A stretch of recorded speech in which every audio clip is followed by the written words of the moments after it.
যারা আমাদের বিগত ক্লাসগুলো দেখেননি বাংলা প্রশ্নের সমাধান, আমরা কিন্তু একদম ব্যাখ্যা সহ প্রশ্ন সমাধান দিয়েছি এবং প্রশ্নটি কতবার এসেছে, কোন বার এসেছে সেটি কিন্তু বলা আছে।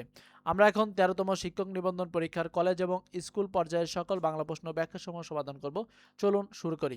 এখানে প্রথম প্রশ্ন, বাংলা ভাষা কোন ভাষা থেকে এসেছে? এই প্রশ্নটি নিবন্ধনে 3 থেকে 4 বার এসেছে। 3 থেকে 4 বার এসেছে, অর্থাৎ বাংলা ভাষা এখানে এসেছে হলো গৌড়ীয় প্রাকৃত থেকে এই ভাষাটি এসেছে। এরপর দেখুন কোনটি মৌলিক স্বরধ্বনি? এখানে মৌলিক স্বরধ্বনি হলো এ, অর্থাৎ এ হলো মৌলিক স্বরধ্বনি। আমরা জানি যে মৌলিক স্বরধ্বনির সংখ্যা হলো মোট কয়টি? 7টি। অর্থাৎ স্বরেও, স্বরেয়া, অ্যা, রস্যি, রস্যৌ, এ এবং ও, এগুলো হচ্ছে কি মৌলিক স্বরধ্বনি। বাংলা ভাষারীতির কয়টি রূপ? আমরা জানি বাংলা ভাষারীতির মোট 2টি রূপ রয়েছে। বাংলা ভাষারীতির কয়টি রূপ? 2টি রূপ। একটি রূপ হচ্ছে মৌখিক বা কথ্য রীতি, আরেকটি রূপ হচ্ছে লেখ্য রীতি। ষষ্ঠ এর সঠিক সন্ধি বিচ্ছেদ কোনটি? দেখুন ষষ্ঠ এর সঠিক সন্ধি বিচ্ছেদ হচ্ছে স, পেটকাটা মূর্ধন্য স, তারপরে থ, অর্থাৎ এটি হচ্ছে ষষ্ঠ এর সন্ধি বিচ্ছেদ। যদি আমাদের ক্লাসগুলো আপনাদের ভালো লাগে অবশ্যই আমাদের চ্যানেলটিকে সাবস্ক্রাইব করে পাশে থাকবেন, কারণ আপনাদের জন্য নবম শিক্ষক নিবন্ধন বা 19তম শিক্ষক নিবন্ধনের জন্য আমরা সাবজেক্ট ভিত্তিক আপনাদের জন্য ফাইনাল মডেল টেস্ট এবং সাজেশন প্রস্তুত করতেছি। অবশ্যই সেগুলো আপনাদের জন্য বিনামূল্যে দিব ইনশাল্লাহ। সেগুলো প্র্যাকটিস করলে অর্থাৎ প্রায় 10 থেকে আপনার প্রায় 8 থেকে 10,000-এর মতো কোশ্চেন হবে সকল সাবজেক্ট মিলে। সকল সাবজেক্টে তো আর আপনার সবাই পরীক্ষা দিবেন না, অর্থাৎ আমি সবগুলো বলেছি। একজন প্রায় 2000 প্লাস প্রশ্ন সলভ করতে পারবেন, যেখান থেকে আপনারা প্রায় 40% কোশ্চেন কমন পাবেন, যেগুলো আমি একদম বিনামূল্যে আপনাদেরকে দিয়ে দেবো। সেজন্য অবশ্যই আমাদের পাশে থাকবেন এবং আমাদের সাথে থাকবেন, আমাদের চ্যানেলটিকে সাবস্ক্রাইব করে পাশে থাকবেন। চলুন আমরা এখন পড়ি। নিচের কোনটি যোগ রূঢ় শব্দ? এখানে যোগ রূঢ় শব্দ জানতে চাওয়া হচ্ছে। আসলে দেখুন, সমাস নিষ্পন্ন যে সকল শব্দ বিশেষ অর্থে ব্যবহৃত হয় সেগুলোকে যোগ রূঢ় শব্দ বলে। এখানে যোগ রূঢ় শব্দ হলো একটি পঙ্কজ। এছাড়া আরও কয়েকটি যদি উদাহরণ বলি আমি, যে রাজপুত বা মহাযাত্রা, এগুলো কি যোগ রূঢ় শব্দ। অদ্য শব্দটি কোন ভাষারীতির উদাহরণ? অদ্য শব্দটি এটি একটি সাধু ভাষারীতির উদাহরণ, অর্থাৎ এটি একটি সাধু ভাষারীতির উদাহরণ। কোনটি ওষ্ঠধ্বনি? দেখুন এখানে ওষ্ঠধ্বনি জানতে চাওয়া হয়েছে। এখানে ওষ্ঠধ্বনির উদাহরণ হলো ক নাম্বার মো। ওষ্ঠধ্বনি হলো মোট 5টি। দেখুন প, ফ, ব, ভ, মো হলো ওষ্ঠধ্বনি। চন্দ্রের প্রতিশব্দ নয়, এখানে বলেছে নয়, চন্দ্রের প্রতিশব্দ নয় কোনটি? দেখুন চন্দ্রের প্রতিশব্দ নয় সবিতা। সবিতা কিন্তু চন্দ্রের প্রতিশব্দ নয়। সবিতা শব্দটি অর্থ হলো সূর্য, অর্থাৎ এটি সূর্যের প্রতিশব্দ। এছাড়া সোম, হিমাংশু, দ্বীপরাজ, দ্বিজরাজ, এগুলো কিন্তু চন্দ্রের প্রতিশব্দ। কোন বানানটি শুদ্ধ? এটি একটি রিপিট প্রশ্ন, অর্থাৎ এই বানানটি সকল চাকরি পরীক্ষা মিলিয়ে ধরলে প্রায় 500 বারেরও কিন্তু বেশি এসেছে। আপনারা যারা জব সলিউশন সলভ করেছেন তারা বিষয়টি বুঝতে পারবেন। এখানে আমি একটি সঠিকভাবে শুদ্ধভাবে সুন্দরভাবে বুঝিয়ে দিচ্ছি। দেখুন প্রথমে রুস্যু হবে, তারপরে দুর্গু হবে, তারপরে রুস্যু হবে। আগে আপনার টাইটি বাঁধবেন, তারপরে আবার খুলবেন, আবার টাইটি বাঁধবেন, তাহলে মুমূর্ষু বানানটি কিন্তু সঠিক, যেটা আপনারা নির্ণয় করতে পারবেন। কোনটি তৎপুরুষ সমাস? এখানে তৎপুরুষ সমাসের উদাহরণ হলো মধুমাখা, এটি হলো তৎপুরুষ সমাসের উদাহরণ। পাখির নীরের মতো চোখ তুলে নাটোরে বনলতা সেন, এখানে নীর শব্দটি কি অর্থে ব্যবহৃত হয়েছে? এখানে নীর শব্দটি এটি আশ্রয় শব্দে ব্যবহৃত হয়েছে। বনলতা সেন হলো একটি কাব্য, এই কাব্যটি কে লিখেছেন এটি আমাদের কমেন্ট বক্সে জানাতে ভুলবেন না। শুদ্ধ বানান কোনটি? দেখুন এখানে শুদ্ধ বানান হলো প্রাণীকুল। প্রাণীকুল হলো শুদ্ধ বানান। গবর গণেশ বাগধারাটির অর্থ কি? আমরা জানি গবের গণেশ এই বাগধারাটির অর্থ হলো নিরেট মূর্খ।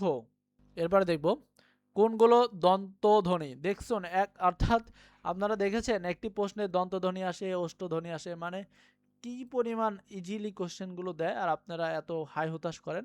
আসলে আসলে আপনারা পড়ার টেবিলে বসেন না, এজন্য হাই হতাশ করেন। যদি পড়াশোনা করতেন এত আপনাদের কঠিন লাগতো না। এখানে বলছে কোনগুলো দন্তধ্বনি। আমরা জানি দন্তধ্বনি হলো ত, থ, দ, ধ, দন্তের ন। এখানে দেখুন গ নম্বরে রয়েছে ত, থ, দ, ধ, অর্থাৎ এগুলো হলো কি দন্তধ্বনি। এরপরে দেখুন কোনটি দেশি শব্দ। দেখুন এখানে দেশি শব্দের উদাহরণ হলো কুলা। কুলা হলো দেশি শব্দ। এরপরে দেখুন কোনটি ধ্বনি বিপর্যয়ের উদাহরণ।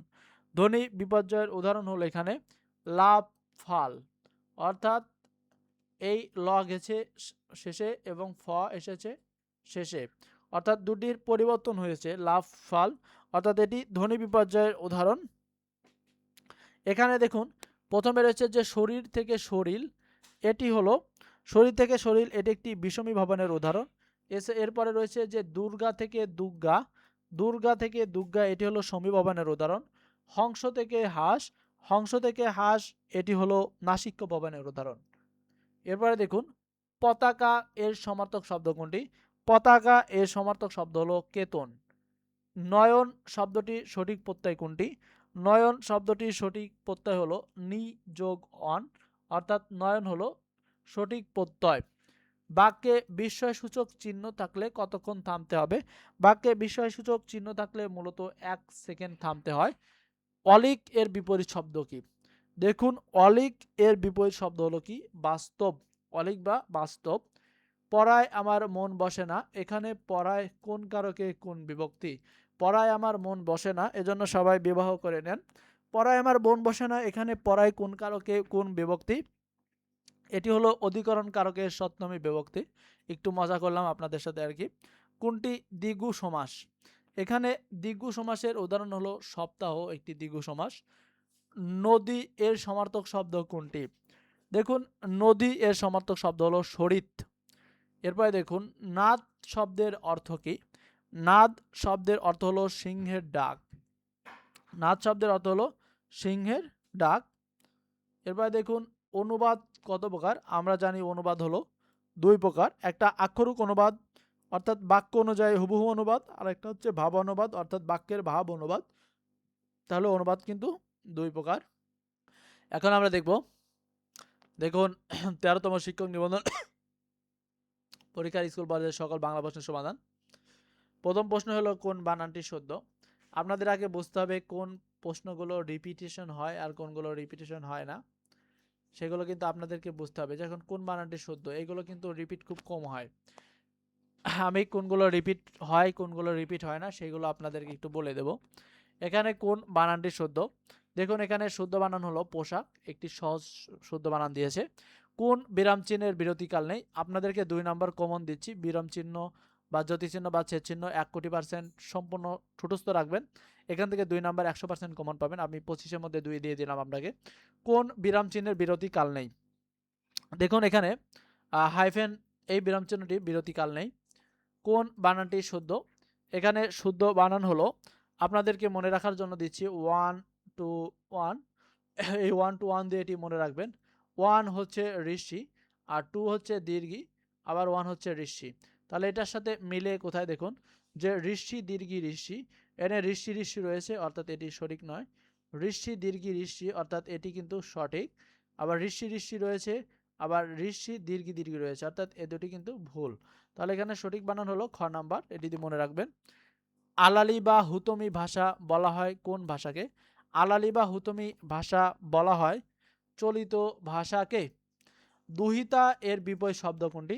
দেখুন দুহিতা এর বিপরীত শব্দ হলো পুত্র, কারণ দুহিতা এর অর্থ হচ্ছে কন্যা, আর দুহিতার বিপরীত হলো কন্যার বিপরীত হলো পুত্র।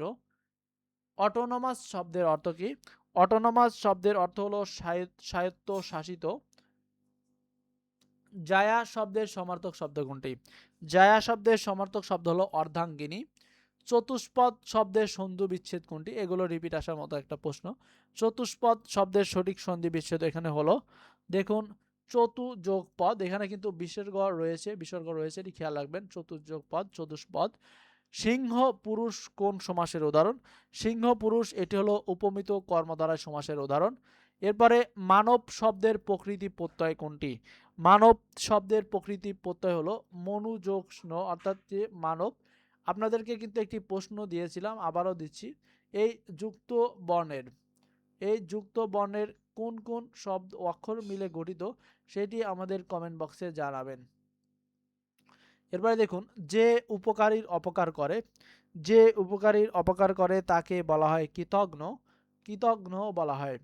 পাপে বিরত থাকো কোন কারকে কোন বিভক্তি? এটি মূলত অপাদান কারকে সপ্তমী বিভক্তি। এরপরে দেখুন, এডিশন শব্দের অর্থ কি? এডিশন শব্দের অর্থ হলো সংস্করণ। রাত্রি শব্দের সমার্থক শব্দ কোনটি? রাত্রি শব্দের সমার্থক শব্দ হলো ভানু। ভানু হলো রাত্রি শব্দের সমার্থক শব্দ। কেতা দুরস্থ বাগধারাটির অর্থ কি? দেখুন, কেতা দুরস্থ বাগধারাটির অর্থ হলো পরিপাটি বা কেতা দুরস্থ হলো বাগধারাটির অর্থ। সন্ধি ব্যাকরণের কোন অংশে আলোচিত বিষয়? এটা একটি রিপিট কোশ্চেন, এর আগেও এসেছে। আমরা জানি যে সন্ধি ব্যাকরণের মূলত ধ্বনিতত্ত্বে আলোচিত হয়ে থাকে। এরপর দেখুন, বাংলা ভাষায় জ্যোতিচিহ্নের প্রথম ব্যবহার করেন, এটি প্রায় নিবন্ধনের 7 থেকে 8 বার এসেছে, হুবহু একই কোশ্চেন। অর্থাৎ বাংলা ভাষায় জ্যোতিচিহ্নের প্রথম ব্যবহার করেন ঈশ্বরচন্দ্র বিদ্যাসাগর। মহিমা শব্দের প্রকৃতি ও প্রত্যয় কোনটি? দেখুন, এখানে মহিমা শব্দের প্রকৃতি ও প্রত্যয় হলো মহৎ যোগ ইমন, অর্থাৎ মহিমা। মহৎ যোগ ইমন মহিমা। আবির্ভাব এর বিপরীত শব্দ কোনটি?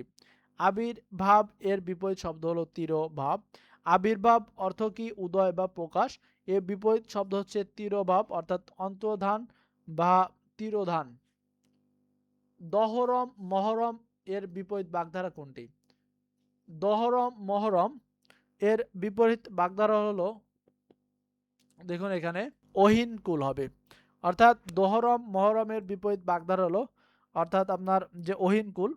আমরা জানি যে দহরম মহরম এর অর্থ হলো ঘনিষ্ঠ সম্পর্ক বা অন্তরঙ্গ বন্ধুত্ব। আর এখানে বিপরীত বাগধারা হচ্ছে অহিনুকুল, অর্থাৎ ভীষণ শত্রুতা। অহিনুকুল শব্দ বাগধারাটির অর্থ হলো ভীষণ শত্রুতা। নিচের কোন বানানটি শুদ্ধ? দেখুন, এখানে শুদ্ধ বানান হলো ন্যূনতম। এটি হলো আপনার ষষ্ঠ কলেজ অথবা স্কুল পর্যায়ে এসেছে। এটি কিন্তু আবার 13তমতে এসেছে, অর্থাৎ এটা কিন্তু একটি রিপিট কোশ্চেন। এরপরে দেখুন, সৌম্য শব্দের বিপরীত শব্দ কোনটি? সৌম্য শব্দের বিপরীত শব্দ হলো উগ্র বা সৌম্য শব্দের পরস্পর বিপরীত শব্দ। ডাক্তার ডাকো কোন কারকে কোন বিভক্তি? ডাক্তার ডাকো এটি যে মূলত কর্ম কারকের শূন্য বিভক্তি। মৌমাছি কোন সমাস? দেখুন, মৌমাছি এটি একটি কর্মধারায় সমাসের উদাহরণ, অর্থাৎ মৌমাছি একটি মধ্যপদলোপী কর্মধারায় সমাসের উদাহরণ। অর্থাৎ এখানে মৌ অর্থাৎ মধু আশ্রিত মাছি, মৌমাছি, অর্থাৎ এটিও কিন্তু ষষ্ঠ অথবা সপ্তম নিবন্ধন বা স্কুল পর্যায়ে একটি এসেছে, কলেজ পর্যায়ে দেখে নিন। এটি কিন্তু আবার 13তম স্কুল পর্যায়ে এসেছে, অর্থাৎ এটি একটি রিপিট কোশ্চেন। তাহলে প্রত্যেকটা 25টা প্রশ্নের মধ্যে দেখা যাচ্ছে আপনার 6 থেকে 7টা কিন্তু রিপিট কোশ্চেন, অর্থাৎ দেখা যাচ্ছে প্রায় 25% কিন্তু রিপিট কোশ্চেন। তাহলে আপনারা আর কি চান বলুন? এই ছিল বাংলার প্রশ্ন সমাধান। এর পরের ভিডিওতে আপনাদেরকে সবাই আমন্ত্রিত জানাচ্ছি। সবাইকে অসংখ্য ধন্যবাদ ভিডিওটি দেখার জন্য।